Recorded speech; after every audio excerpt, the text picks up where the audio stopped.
Okay, today in this video we are going to continue to work on trig equations. This time I'm just going to introduce some more difficult ones. They're not really difficult, they're going to look difficult, but as you see as we go through them, they're really not anything too difficult. They're usually it just relies on us using things that we've learned previously. Okay, so let's look at one for example. What if I had cosine x plus sine x equals 0. So if I had this equation, well, it has two trig functions. I have both cosine and sine. If I have both cosine and sine, they're two terms. I'm not going to be able to factor them at all because I can't pull a cosine out of sine or vice versa very easily. There's no identity with cosine plus sine, right? The Pythagorean identity is cosine squared plus sine squared. And from a lot of the equations we've already solved, we usually only had one trig function or one term that had a trig function in it. And so we usually just isolated that. But now, since I have two terms with trig functions, if I can't factor it or do something like that, then the next best thing I could try to do is maybe rewrite this somehow so I do only have one trig function. I'll show you what I mean here. So in the case of cosine plus sine, if I were to subtract sine to the other side, then now we get cosine x equals negative sine x.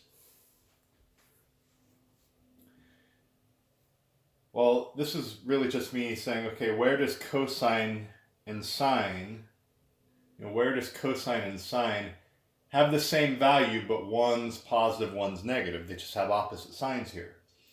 Okay, so you may be able to just kind of wrap your mind around that and think, okay, where on the unit circle would cosine and sine have the same value aside from the fact that one would be positive and one would be negative? So you may be able to wrap your mind around that and say, okay, yeah, I know what those values are. Okay? If you don't, then you could take it a step further here and you could divide by cosine on both sides. And now let's think about what we have here. Cosine divided by cosine is 1. I have negative sine divided by cosine. So negative sine divided by cosine. We know sine over cosine is tangent, so if there's a negative, this is just negative tangent x.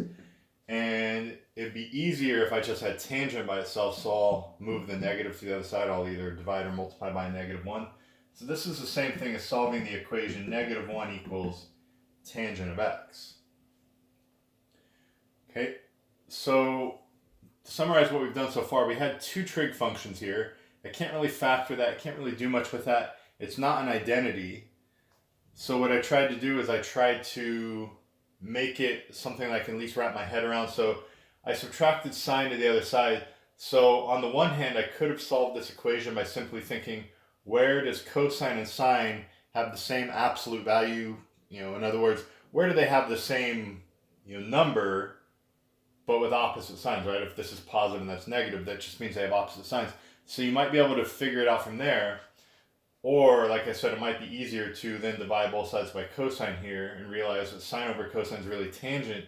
And now I just have a single trig function in my equation and it becomes an easier equation to solve.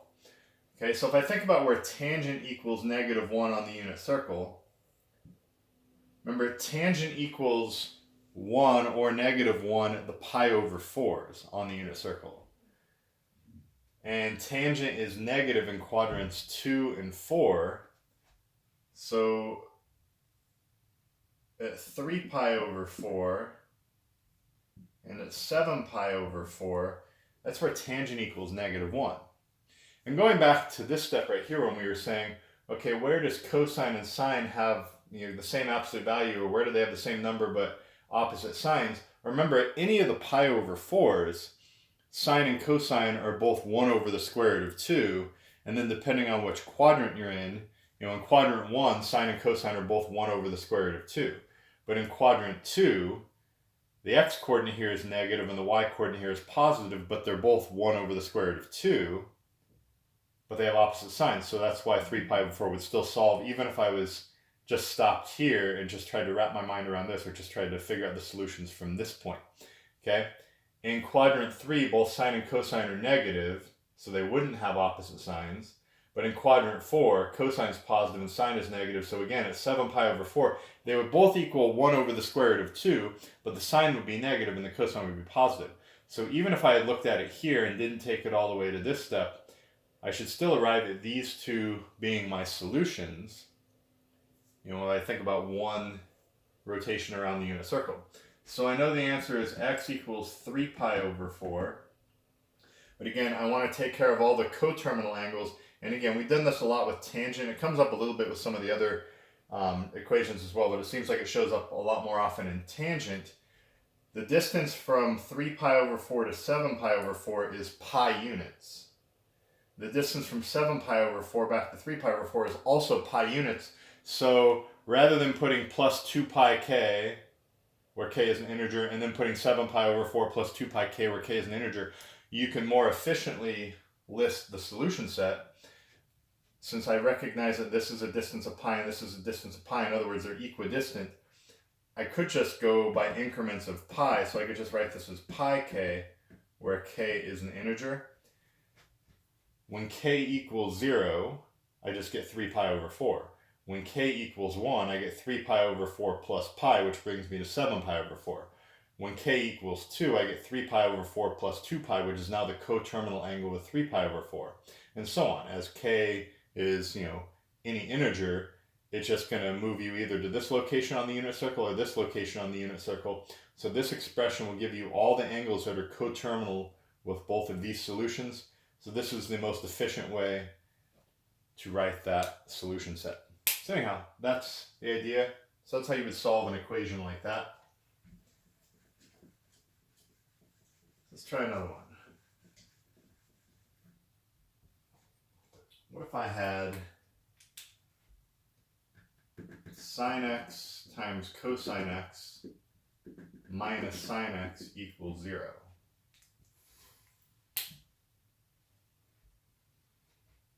Well,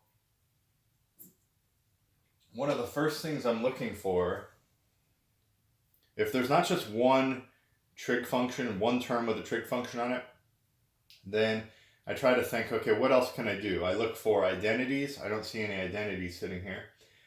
And usually my next go-to is, you know, can I just factor this? And I can factor this. If I look at this term and I look at this term, the GCF, the greatest common factor, is sine. So I can factor out a sine. If I factor out sine x, well, if I factor out sine from this term, I still have the cosine x. Oops. Cosine x. Minus, if I factor out the sine from this, I still get a 1, right? And that still equals 0. And so now, if you think about it, I have something times something equals 0. Well, we've done that a lot this year. Okay, you should have learned that even last year or previous years. But if you have a product of factors and the other side equals 0, you can use the zero product property. Remember, if something times something equals 0, then either this factor equals 0 or this factor equals 0. So I'm going to set sine x equal to 0 or cosine x minus 1 equal to 0. And I want to solve both of those equations now. Okay, so if I set sine x equal to 0, this is already ready to solve. I just need to think, okay, where on the unit circle does sine equal 0? Well, if I think about the unit circle, where does sine equal 0? Sine equals 0 at 0 and at pi and at 2 pi and so on. So every time I get back to the x-axis, because sine is the y-coordinate going around the unit circle, sine is 0 here and here and here and here. Every time I go around a half rotation around the unit circle, then I wind up with sine being equal to 0. And so, much like on the last problem where I recognized that the distance from here to here is pi and the distance from here to here is pi, I can most efficiently write the solution as, I could just write 0 plus pi k, where k is an integer. And this will cover anything that's coterminal with 0 and anything that's coterminal with pi. when k equals 0, I just get 0. Sine of 0 is 0. When k equals 1, I get 0 plus pi, which is pi, and that puts me here, but sine of pi is also 0. If k equals 2, I get 0 plus 2 pi, which puts me back here. So every time I increase this, by 1, 2, 3, 4, whatever, if I let k cycle through the positive integers, I just keep going around the unit circle, pi units at a time. I keep winding up either here or here. And even if k is a negative integer, that still moves me to the same locations, just in the clockwise manner. And so this is the solution set of this. And now I want to solve this equation as well. I'll add 1 to the other side. So then I get cosine x equals 1. So now I need to figure out, okay, what are all the places on the unit circle where cosine equals 1? So if I think about that, cosine equals 1 only right here at 0 or 2 pi, whatever. Remember, cosine is the x-coordinate on the unit circle. So cosine equals 1 at 0, but nowhere else until I get all the way back here. And so the solutions for this equation would be x equals 0 plus, it's not until I get back to that location that I get another solution. So it's plus 2 pi k, where k belongs to an integer. So this is the solution set for this equation. This is the solution set for this equation. Now, if you wrote both of these, it's fine, it's correct, but it is a little bit redundant because if you think about it, aren't all the solutions here encapsulated by this right here? And the answer to that is yes, right? This hits both this location and this location on the unit circle. This only hits this location, but again, it's this location that solves this equation, but those solutions already live in what solves this equation as well. And so if you wrote both of these, it's not wrong, it's just, extra, you don't really need to do it. If you just wrote this as the solution set, this solves both of these equations. Okay, so this would really be the most efficient way to write the solution set for all of this. But anyways, the idea is, a lot of times with the ones you're going to see today, factoring is going to be the way we're going to end up solving it, and then just using zero product property like we have for a million years when we've done any kind of equations involving typically polynomials, but not necessarily just polynomials. Okay, so let's try another one. So what if I had this?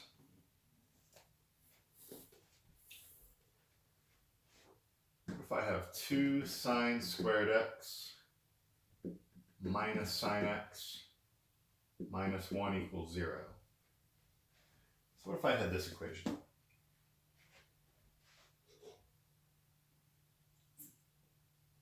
I have 2 terms that have trig functions. I can't combine these because they're not like terms, because this is sine squared and this is just sine. They're not like terms. And I can't just pull out a GCF because I have 1, 2, 3 terms. There's not a greatest common factor between all 3 of those terms. But if you look carefully enough, you recognize that this is really in the form ax squared plus bx plus c, right? Ax squared plus bx plus c. So this equation here fits the quadratic model. And if it fits the quadratic model, ax squared plus bx plus c, that means I can solve this equation the same way I would solve these kinds of equations, which means I could try to factor it or complete the square, or in very least, use the quadratic formula. Now, typically, anything they give you that's in the quadratic form, but it involves trig functions, they're generally going to give you stuff that factors.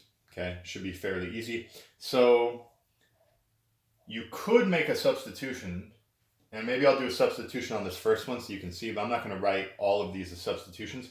But even going back to the beginning of the year, we solved, some more complex equations that fit the quadratic model, and we just made a simple substitution at the beginning. We said something like this, like let's let n equal sine x.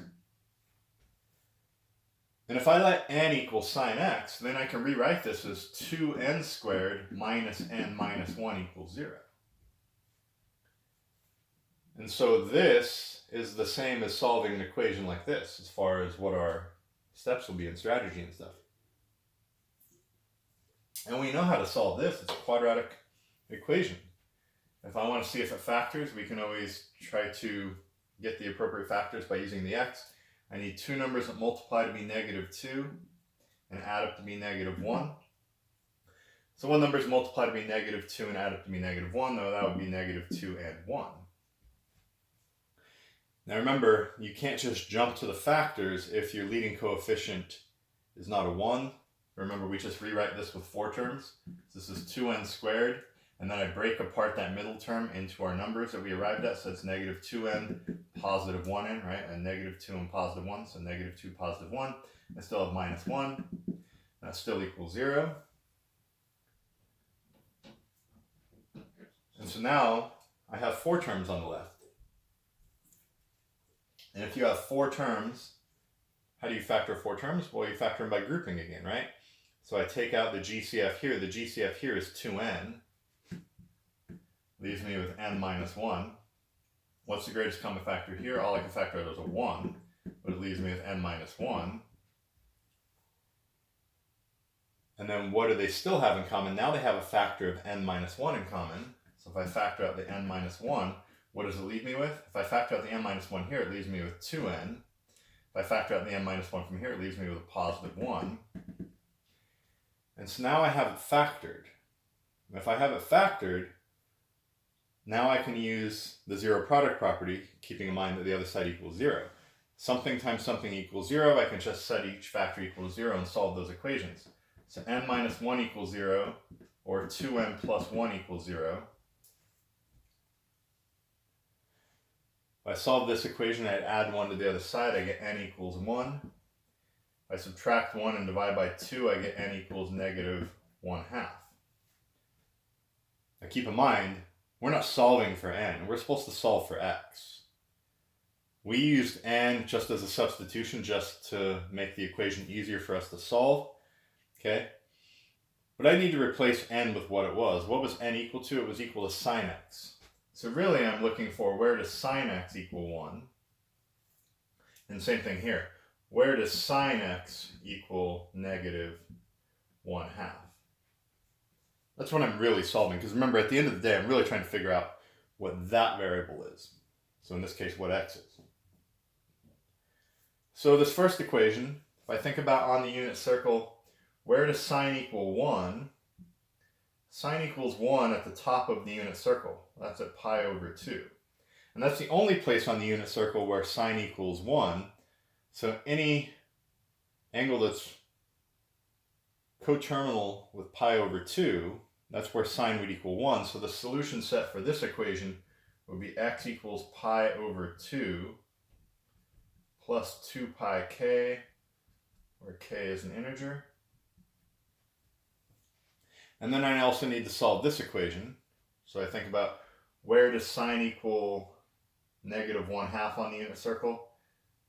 And again, anywhere on the unit circle where I get a radian measure where it's something pi/6, that's where sine equals 1/2. And if I want sine to equal -1/2, I need the pi/6s that are in the third and fourth quadrants, because that's where sine's negative. Well, that's at 7 pi/6 and 11 pi/6. Okay. And so my solution set here would be x equals 7 pi/6 plus all the angles coterminal with 7 pi/6. So I need the plus 2 pi k, where k is an integer. And then I also need to do the same thing in 11 pi/6.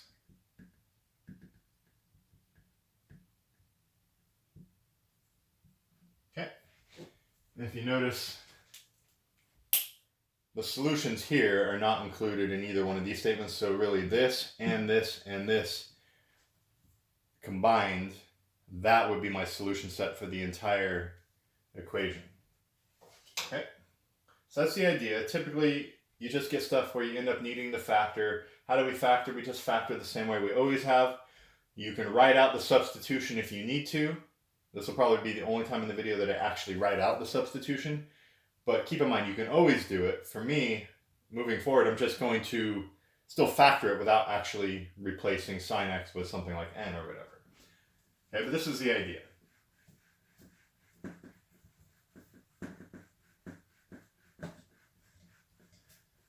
Okay, let's do another one.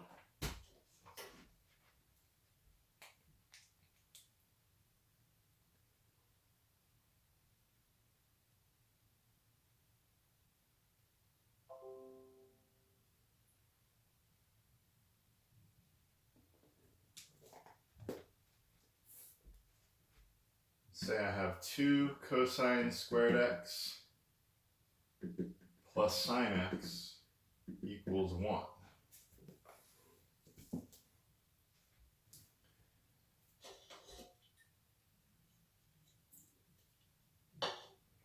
Okay.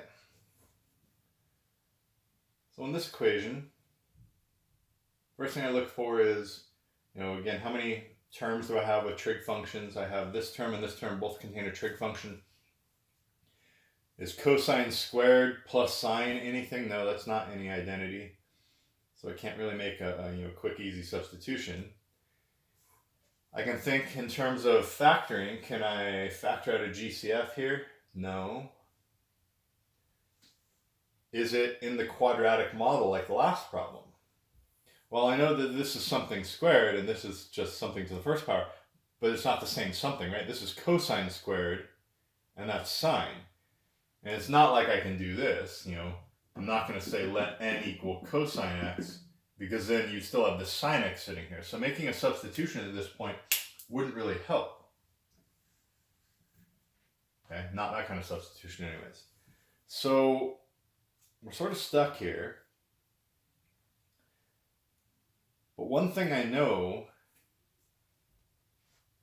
is that cosine squared is equal to 1 minus sine squared. Remember, that's part of the Pythagorean identities. We've done that a lot when we were verifying trig identities. I know that one thing I'm able to do is replace cosine squared with 1 minus sine squared. Now, if I had a 1 minus sine squared here, then I would have both a sine squared term and a sine to the first power term, and then it would probably fit the quadratic model. And then I could just apply the same thinking we did on the last problem and be able to solve this. So I'm going to try that. So I still have the 2. I'm going to replace cosine squared with 1 minus sine squared. And I still have plus sine x, and that still equals 1. So I'm going to see if this helps at all. If I distribute the 2 here, I get 2 minus 2 sine squared x plus sine x equals 1. And now this is starting to look a lot more like the quadratic model where I have something squared and something to the first power, right? And it's the same something, right? It's sine squared and sine. And so now this will likely be something I can just use the quadratic model and factor on. And if I'm going to do that, remember, if you're going to factor in order to use the zero product property, you need one side of the equation equal 0. So at this point, I'm going to subtract 1. I subtract 1 on both sides. I'm going to write it in descending order of power, so I'm going to start with this term. So I have negative 2 sine squared x plus sine x, and then 2 minus 1 is 1. And the other side equals 0 now. Okay. Now I fit the quadratic model, right? This is ax squared plus bx plus c. And so now I can just factor it like I did last time. Okay, so if I'm going to factor this, again, at this point I could write let n equal sine x and do the substitution. But I'm going to do the same thing without actually explicitly writing the substitution that I can make. I'm just going to factor like I normally would, because now it's in the quadratic model ax squared plus bx plus c. So I need two numbers that multiply to be negative 2 and add up to be 1. So what multiplies to be negative 2 and adds up to be 1? Well, that would be 2 and negative 1. And again, the leading coefficient is not a 1, so we just rewrite this with 4 terms. So this would be negative 2 sine squared x still. But then again, remember, you split up that middle term, so that middle term is going to be a positive 2 and a negative 1. So it's going to be positive 2 sine x and a negative 1 sine x. And then I still have the plus 1. And that still equals 0. So without explicitly making the substitution, I'm just still doing the same thing we did on the last problem. Okay? And once again, now I have 1, 2, 3, 4 terms. If you have 4 terms, you attempt to factor it by grouping. So what can I factor out of this? Well, I can either factor out a positive or negative 2. It really doesn't matter which one you do. And I can also factor out a sine x. Maybe we'll take out the negative 2 sine x. If you want to just factor out positive 2 sine x, that's fine as well. But it doesn't really matter. If I had negative 2 sine squared and I factor out negative 2 sine, I still have a factor of sine here.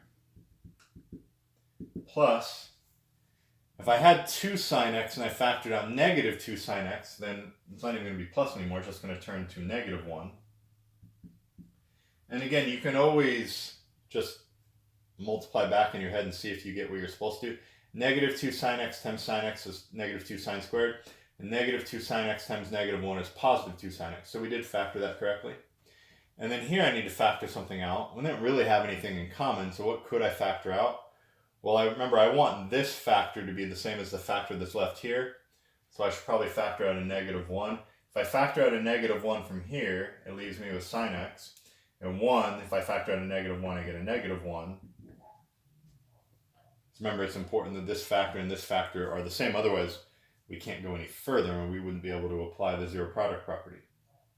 But anyways, they are. And so now I still have this in common between the terms. So now I can factor out sine x minus 1. And then what's left from here is negative 2 sine x. And what's left here is negative 1. That equals 0. Okay. And now I have it factored. Now I can apply the zero product property. So either this equals 0 or this equals 0. So either sine x minus 1 equals 0 or negative 2 sine x minus 1 equals 0. So sine x equals 1. And we just did this on the last problem. Remember, sine x equals 1 at the top of the unit circle, so that's at pi over 2. And so I know that this is x equals pi over 2 plus all the angles coterminal with that, so plus 2 pi k, where k belongs to the integers. And then I want to solve this one as well, so I would add 1 on the other side and divide by negative 2. But if I do that, I get sine of x equals negative 1/2. So this is like literally the answers we had last time, right? Where does sine equal negative 1/2? Well, that's still at 7 pi over 6 and 11 pi over 6. So my solution says still 7 pi over 6 plus the angles coterminal with 7 pi over 6. And also x equals 11 pi over 6 and all the angles coterminal with 11 pi over 6.